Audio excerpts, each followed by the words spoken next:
Accounts data. Accounts data एक बहुत महत्वपूर्ण चीज़ है, वो आपके बिजनेस की लाइफलाइन है, इसलिए उसे सही तरीके से प्रोटेक्ट करना बहुत ज़रूरी है। Data protection.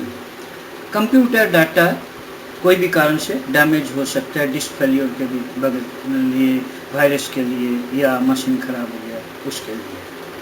तो कंप्यूटर डेटा प्रोटेक्ट करने के लिए वो खो नहीं जाए या ख़राब नहीं हो जाए और आपका रेगुलर काम ताकि चलते रहे, इसलिए ये ज़रूरी है कि जो करंट डेटा है उसका एक कॉपी माने यानी डुप्लीकेट कॉपी जो काम चल रहा है उसका और एक जगह रखें, ताकि आपका चालू डाटा जो वर्किंग डेटा है वो अगर ख़राब हो जाए तो आप बैकअप किया जो कॉपी रखा हुआ डाटा को वापस लाके फिर काम चालू रख सकें। आपका डाटा एक कंप्यूटर से दूसरे कंप्यूटर में ले जाने के लिए भी डाटा बैकअप की ज़रूरत होती है। उस केस में आपका चालू डाटा और एक जगह कॉपी कीजिए और फिर वो डेटा दूसरी जगह जहाँ नई जगह में है वहाँ फिर रिस्टोर करके ले लीजिए। Data backup.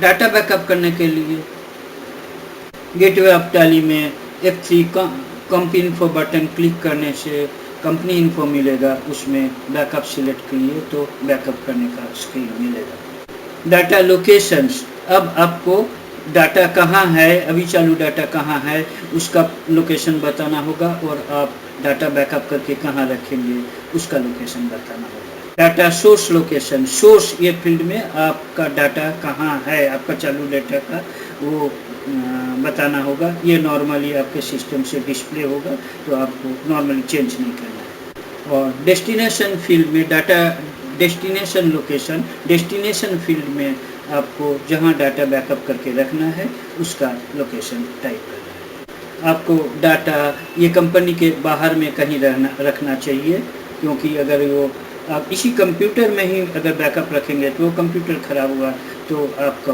ओरिजिनल और बैकअप का डेटा दोनों ही नहीं मिलेगा और आपका कोई बैकअप का कोई मतलब ही नहीं है।